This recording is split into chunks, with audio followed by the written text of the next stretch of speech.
Good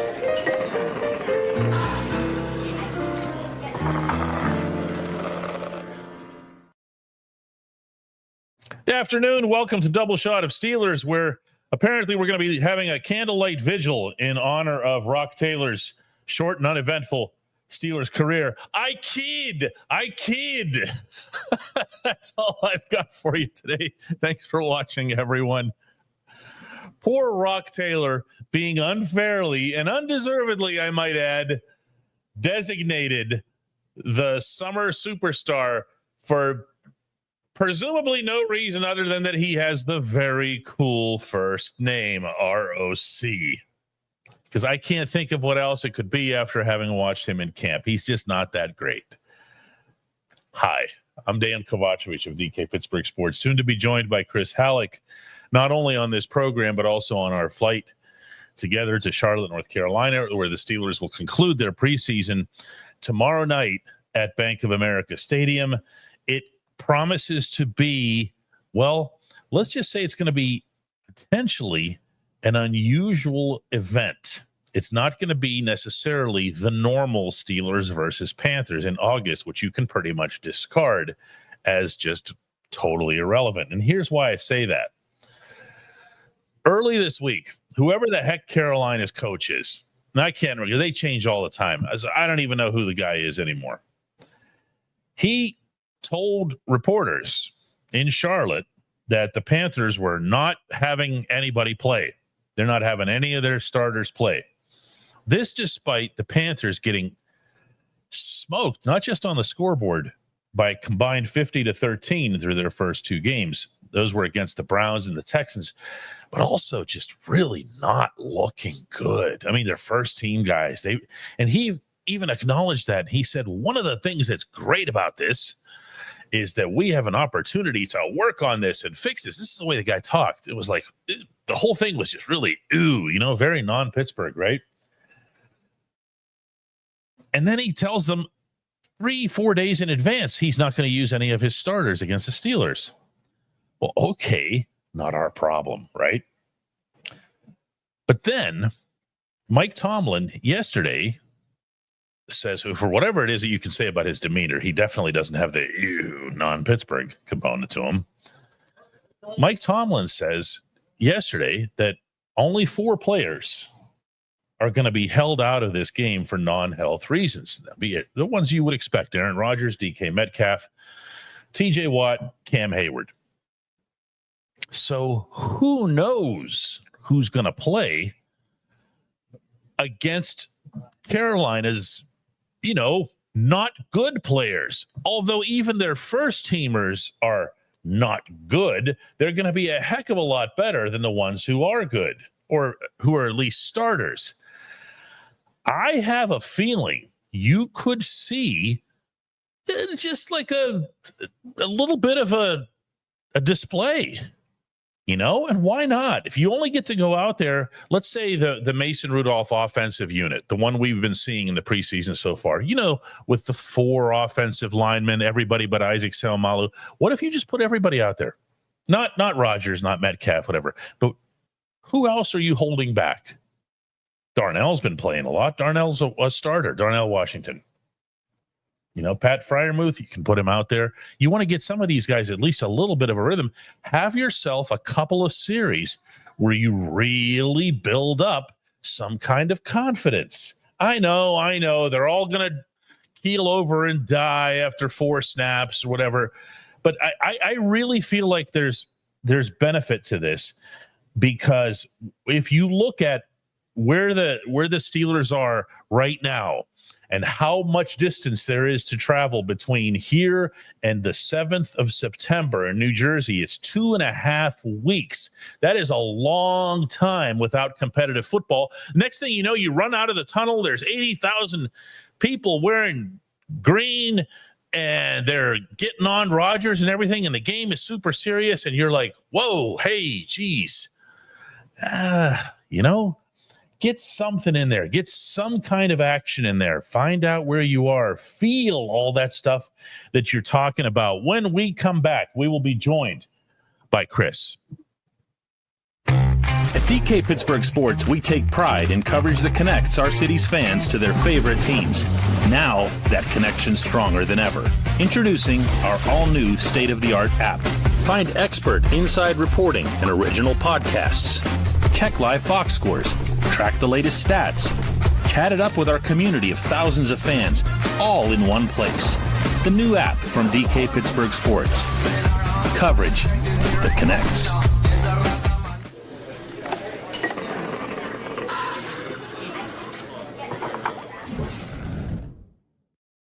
Once more, Steelers versus Panthers tomorrow night. That's a 7:05 p.m. kickoff at Bank of America Stadium.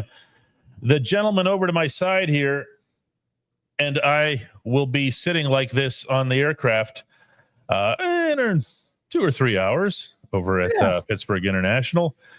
And we'll be covering a game that who knows, Chris? Who knows who he'll put out there, right?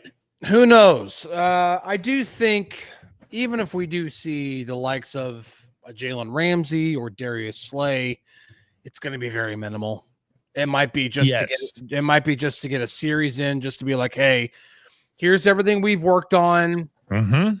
Let's do this as a dress rehearsal for a series, communication, pre-snap type stuff, whatever it is, and then get him out of there.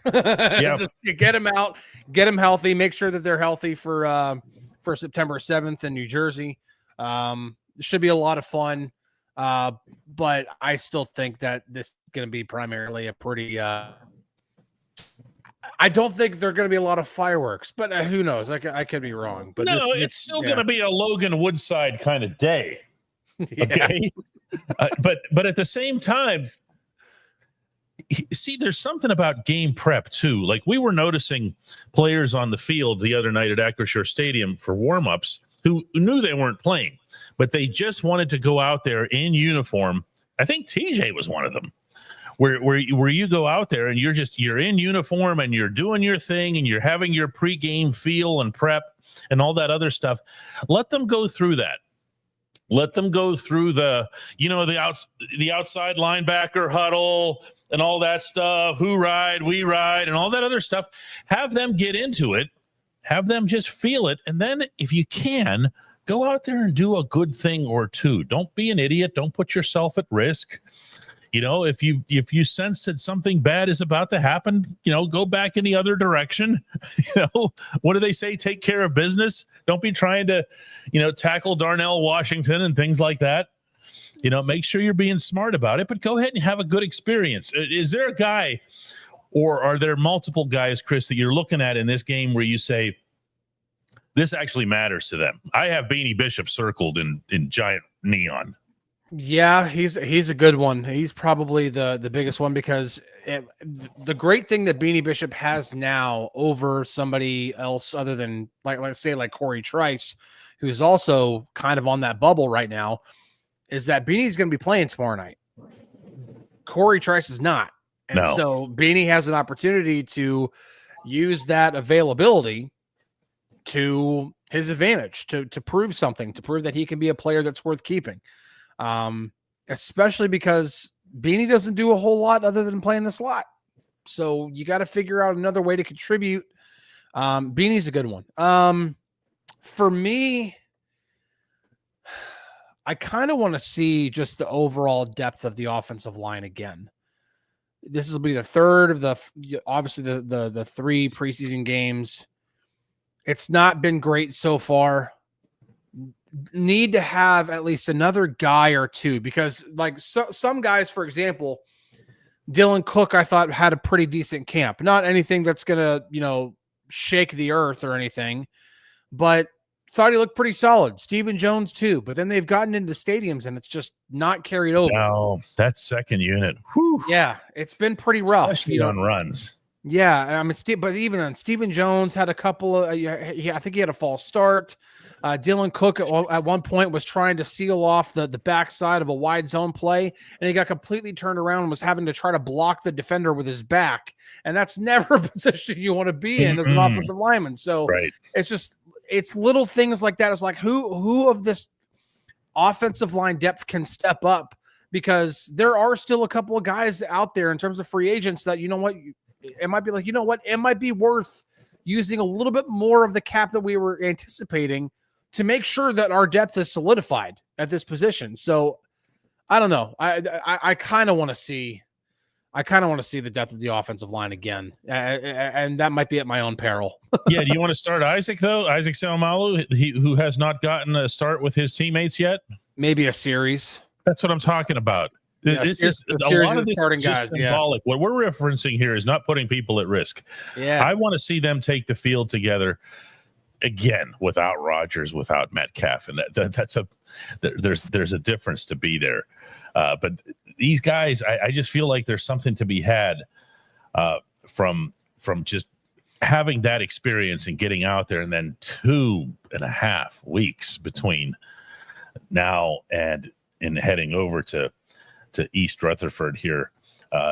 We have some questions here from some people here in the live chat. Denny asks, is there any shot for Trey Sermon? Sermon has shown well, but he hasn't been any Lou Nichols or anything.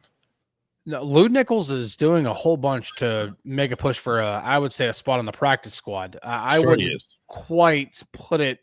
Listen, the Steelers are not going to keep more than 3 running backs. Just the math of a 53-man roster. There's not really a position that you would want to take away from to keep a 4th running back. And so we know who the 3 running backs are going to be. So at that point, it's like, okay, well, who of the remaining running backs gives you the best option for in case one of those 3 guys goes down with an injury and you need to bring somebody up off the practice squad.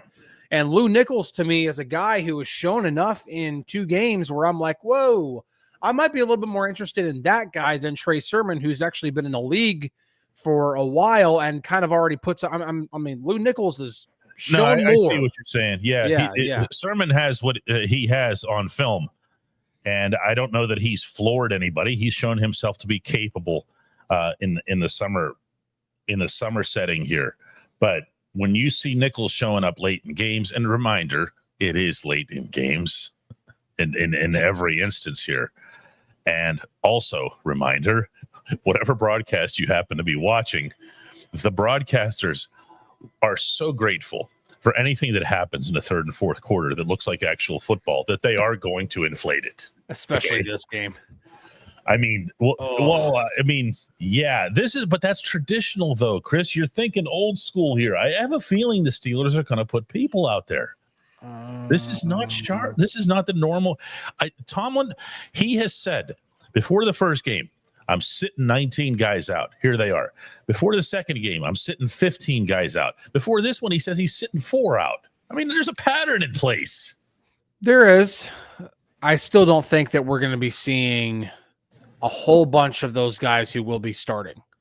Or I would be shocked if Jalen Ramsey plays more than a series. I mean, absolutely. And if he trots out there for a second series, I'll look right over at you, the press box, and be like, "Hey, I was wrong on this one." But I'll be shocked if that happens. No, I understand that. I understand that. I just want to see this football team begin to look and feel like it's assembled. And one of the issues that I've had is that they are, I feel like, responsibly talking themselves up, especially on the defensive side. They feel like they've got something over there. Okay. Yeah. But then they go out there in the Tampa Bay, not the game, but the joint practice 2 days beforehand. And Baker Mayfield and Mike Evans are against them. And they did not look like the most fearsome thing we'd ever seen, the Steelers. Okay. And I understand you're going to come at me with vanilla this and that. Okay. I get that. Okay. But they weren't scaring anybody. Okay. And I understand that that's not real. They understand that that's not real. But there's a difference between that and a little bit of a feeling, something that you can cling on to, something that's real. That's all I'm saying. I'm saying here. I think the big thing, and Jalen Ramsey talked about it yesterday whenever he addressed the media after practice. Finally. Yeah. And he was talking about. He hasn't talked much. No, he has not. He's been great on podcasts, but he hadn't talked much. But yeah, the big thing that he talked about was, the challenge that it is to bounce around from position to position to position, because he's in the nickel sometimes and he's at free safety sometimes. And then if Joey Porter Jr. or Darius Slay have been out, he's bounced to the outside, and he's done a number of different things. And he's like, well, obviously every single time you're in a different position, your role obviously changes, and you have to be able to transition almost seamlessly. And he said it's a lot easier to play on the outside because a lot of the time it's just cover the guy across from you, or you're in cover 3, so you got the deep part of the field. Your role is very isolated.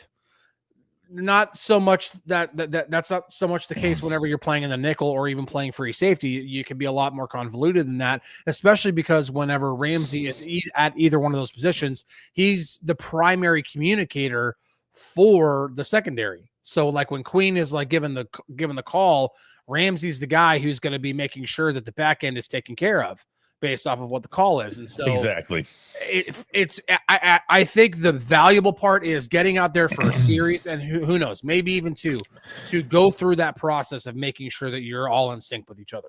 Aaron Breeze says, is there any chance any of our punters can play special teams so we can keep them both? I'm sure they've thought of every creative thing here. Trevante has a good question. Now that the team is out on the Gabe Davis, I don't know what to call those sweepstakes, my man. that was not. Those sweepstakes were there for anybody to scratch off and win for several months. Who do you have as a candidate for WR2? I had Jennings before I found out that he was injured, meaning Jawan. I've been looking at Amari Cooper, and I've also been looking at, and we've both done this for weeks now, the Packers as a whole. Yeah. So this has not yet necessarily transformed. I do think that to an extent, you've seen Omar Khan show some cards, meaning if you were bringing Davis in for a visit, you weren't looking to blow the top off the position, so to speak. Okay, you were looking for someone who was support for Metcalf. You were looking for somebody who could just add to the depth of the room. Great. On the other hand, the fact that Omar did make at least one contact with the Commanders at the time that the whole Terry McLaurin thing opened up also tells you that he's at least open-minded to doing something more significant than that. Does it have to get done right away? No. Does it have to get done before the 7th of September? Also no. Would it be nice? Yeah. It would be nice. It would. In terms of candidates, I would still put the Packers in there, because the great thing about this entire situation for this particular time is that today's August 20th. We are a week away, literally 1 week away from cut down day. So that also means that teams who have players that they're not keeping, now is the time to, let's figure this out. Instead of just cutting a player, maybe we could trade a guy, get something in return, and then, whatever it is. And for the Packers situation, now I have to revisit to see who all's healthy, who all's not. Mm-hmm. But knowing that even outside of Christian Watson, that they have an abundance of receivers, maybe they take calls at the last minute for Romeo Doubs. Who knows?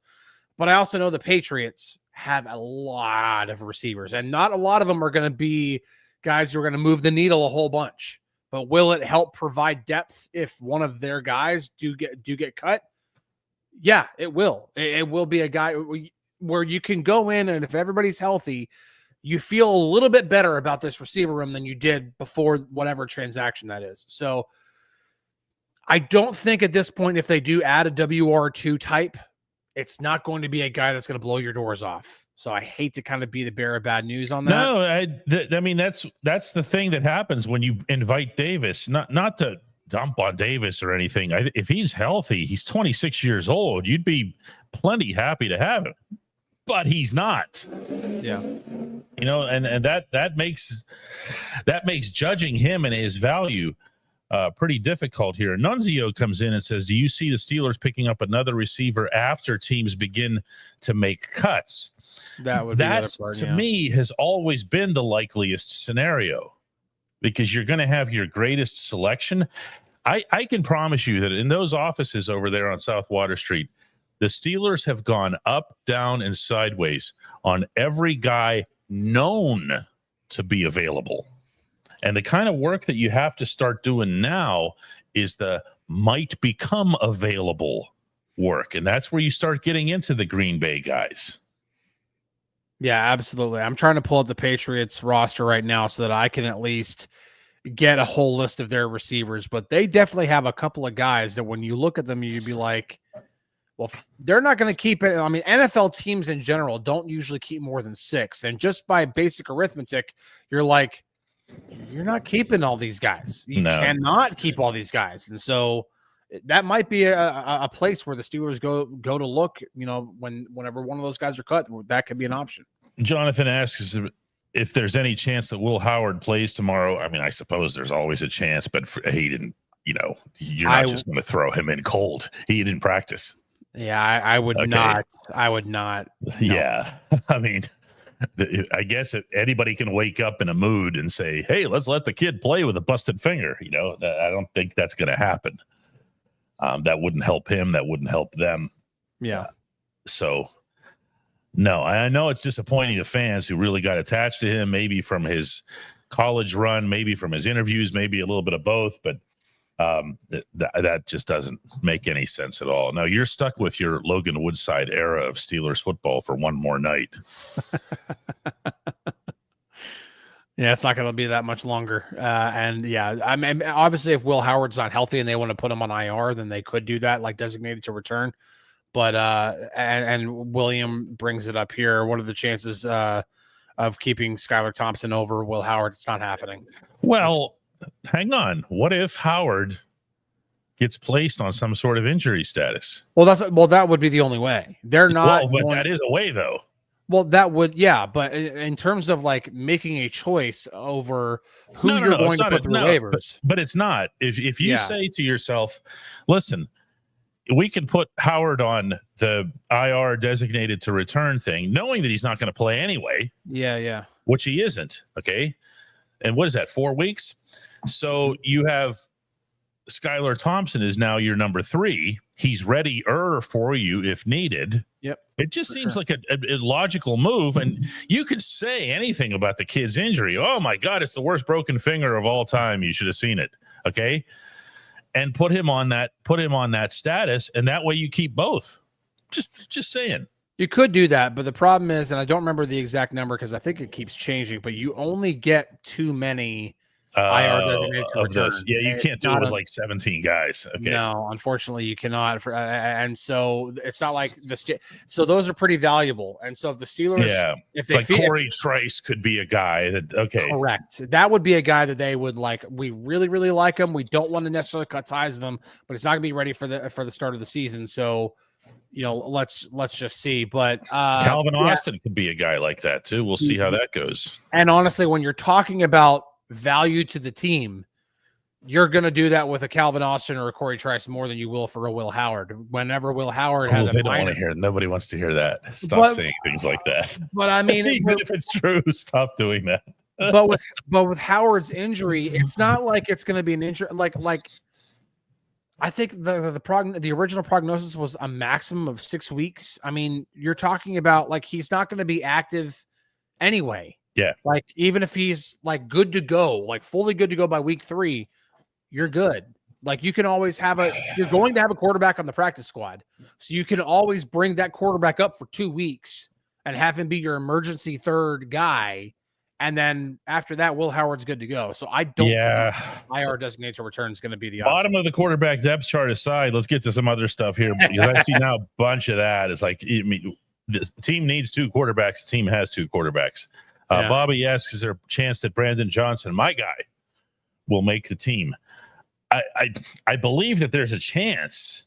I believe that it's not a great chance. Now, we have, as I just mentioned, known injury issues with Calvin Austin. If they believe that Cal is going into the season on the IR designated to return, they are going to make an external move.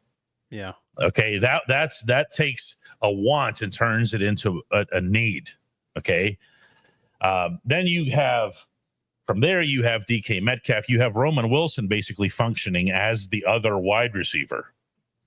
okay, in the starting offense. I have no doubt about that. But you also have other guys in that mix.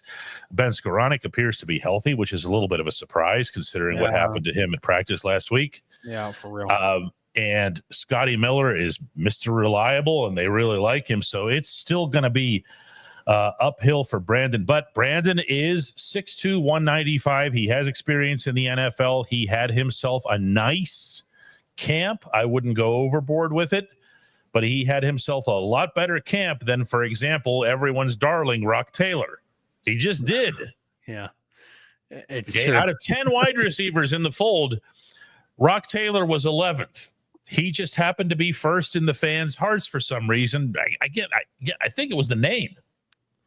I don't know what it was, but there is always a UDFA guy, if not two, that just capture everybody's attention. And it's just like every time there's a question about somebody. Zach Hall wants to know if any surprises are coming on cut down day. And would you consider Beanie to be a surprise? I think you would if you look back at where Beanie was just 2 months ago on the depth chart when when Minkah Fitzpatrick was traded. We were looking at the safeties and going, okay, not that he was going to take Minkah's spot, but Beanie might be up there. I think Robert Woods would be somebody who would be considered to some extent a surprise as such. But, big surprises like, oh, wow, kind of surprises, DeMarvin Leal, Isaiah Loudermilk, I don't know, Loudermilk would be a little bit of a surprise to me, not only because of his ability as a run defender, like a depth run defender, but he also contributes pretty well on special teams. And so Connor Hayward's not getting cut, guys. Connor Hayward is not getting cut. I don't understand. I actually just addressed this on our app, doing live cues with our subscribers on there. There is not a player that there is a bigger divide between the fans' opinion of a player and the team's opinion of a player than Connor Hayward. There is not really a greater divide. Not because he's Cam's brother either. I think that's what people resent when they see him not make a play or there's a drop or something. They go, he's only on a team because he's Cam's brother. It's like, no. I think the way it was even put to me was that he doesn't provide much as a receiver. I'm like, he does. He can really catch a football. He really can. Just because Aaron Rodgers hit him in the face one time. I mean, it's not like Connor Hayward's the first guy that Aaron Rodgers hit in the face. And then there's this factor too. Kenneth Jones says Rock didn't get the chance that everyone else got. He should have. No, he did. He ran. Remember, it's not these preseason games. They have practices every day, which in the case of Latrobe were open to the public. That doesn't mean they're on TV or whatever, but people out there could see. And I promise you, anyone who was out there at St. Vincent College for training camp will attest that he ran the same drills as everybody else. He had the same opportunities to impress as everybody else. He didn't. He's not that good. Rock Taylor did one thing a lot, I want to say better, but he did one thing that you could possibly say better than all of the other guys who were competing for any kind of possible spot, and that was the back shoulder catch. Other than that, route running, hands, everything else. There just wasn't really much there, and now we're even going to attach narratives to what happened to Rock Taylor. He supposedly got into, what is this even about? Tomlin's doghouse during the joint practices. No, man, he's not. I'm trying not to be mean here. He's not anybody, and he never was anybody. The fact that everybody got all this whatever over the guys, and Aaron Brees, somebody finally comes through. It is a great name. I mean, it is a great name here. Rick Love tells the truth here. He's not a good wide receiver at all. Just stop it. There was never anything here. It's just people don't like being wrong when once they've said something out loud. You want to know one player who actually has been way more impressive? One receiver who's been way more impressive than almost any other guy who's kind of trying out, and that's Keyshawn Williams. He's had a nice camp. He's done some good. He's done some good things. I mean, I'd even throw Max Hurleman into that if you want to get technical here. No, but you would. Yeah. But no, Hurleman definitely more than Rock for sure. Hurlman could create separation. Rock couldn't do that. Never noticed Rock Taylor in Latrobe. Never. Again, he made a couple of nice back shoulder catches, and then outside of that, it's like he had like a really good day, like one really good day, and then that's all it else. takes sometimes, depending on what happens to it on social media here. The PEF is wasting his afternoon going through the rumor mill and says people are wildly suggesting that we are trading Darnell Washington. CBS did it. I don't mind calling him out on that. Who from CBS covers the Steelers? Exactly. No, I'm asking. 0 people. Okay, 0 people. Okay, just checking. Yeah. And that's the reason why you see idiocy like that in an article. Yeah, let's take a couple more today before we start really nosediving, and we have to go catch our flight here. Well, let's not talk about nosediving when we have a flight later. Yeah, exactly. Here, Michelle says, "I like Max. He works 100% every chance he gets." Well, there's no question about that. Oh, the work ethic's great. Yeah, he has an unbelievable energy about him, and you saw that from the backflip. That's just a standstill backflip. Yeah, in Jacksonville. That was really something after his touchdown down there. All he did in camp was make plays. All he did was come up big in certain situations, again within the context of camp. Yeah, and he did quite well. He's had himself a nice camp. I have no doubt that Mike Tomlin would love to have somebody like that around in a practice squad role. I also have no doubt that he's not going to be one of your, top 5 or 6. Danny asks if we've ever been on a flight with Steelers. They have a charter, dude. They go in style.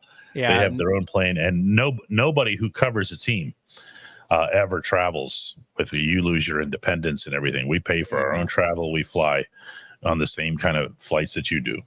Yeah, the only Steelers person that I have been on the same flight with at least this year was Andy Weidel on the way back from the Senior Bowl. That's that, but that's it. Like players, no. Like every now and then you'll be on the same. Like I was on the same flight as Burt Loughton one time. Coming back. That's a PR guy. Yeah, PR. So like, but not players. Players do not fly commercial. Yeah, our last thing that comes up here is from Mike in Texas, who's asking about, are we supposed to land before the hurricane hits? Yeah. Thanks, dude. Yeah, hopefully is my answer. I don't know why people live in places like that. I really don't.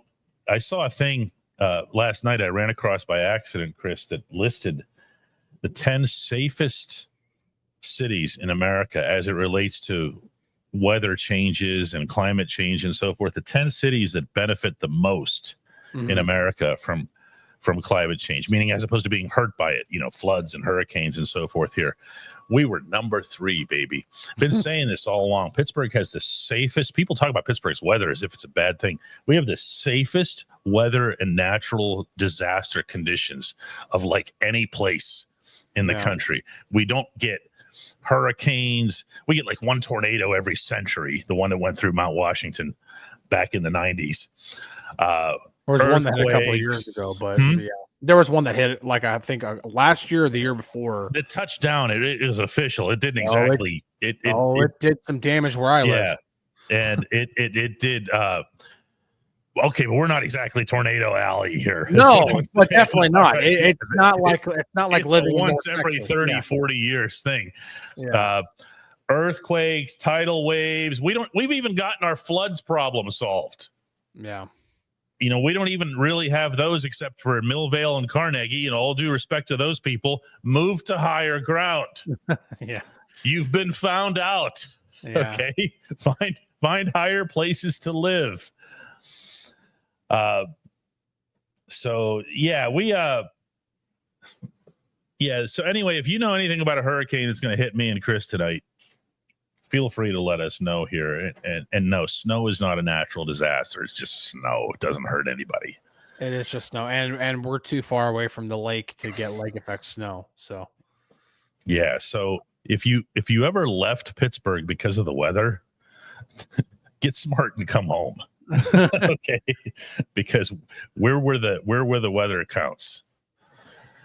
Where the weather is safe and smart and everything else here. All right, guys, we are heading out of here, and we will have a pregame show tomorrow. I don't know if it'll be a double shot or pregame or whatever we want to call it. We'll talk about that later. But we will have something. It'll be from on location in Charlotte. We'll do that down there. And then, of course, we'll have a post game, a lot like what we've done throughout the preseason here. We'll be here with you before and after the games. We appreciate you guys being with us. Go get the app. Just do that. Look under Chris's face over there. You'll see how to get that app. If you like the app, but you don't necessarily like the ads and stuff like that, and you want to go premium, email me directly. Let me put my email address up here. For everybody, this is my actual email address. I'm not sending you to some reply here kind of thing. Ask for patience because you have a lot of these. And the boss is advising patience in getting my responses because I've got a lot of these and they are taking up a lot of hours sitting there and personally replying to every single one of them, which I have done. It's been a joy, actually, because a lot of you are sending me stuff like that's your background, your photos, your stories, and whatever else here while asking for the discount. Okay, while asking for the discount to the premium version of the app, go ahead and send me that email and we will take care of that. Chris, I'll see you on the plane. Yeah, absolutely. Looking forward to it. It's not Delta, so we don't get any Delta cookies. Oh, It's American Airlines, unfortunately. Yeah. At least it's a short flight, though. So we don't have to go that far without American Airlines, which is still U.S. Air in disguise. They'll never fool me. Well, I'm used to fly. I probably have more miles on American, but I also lived in Dallas, so it was also really easy to get flights out of there. Yeah. All right, guys. We will see you tomorrow from Charlotte. Bye-bye.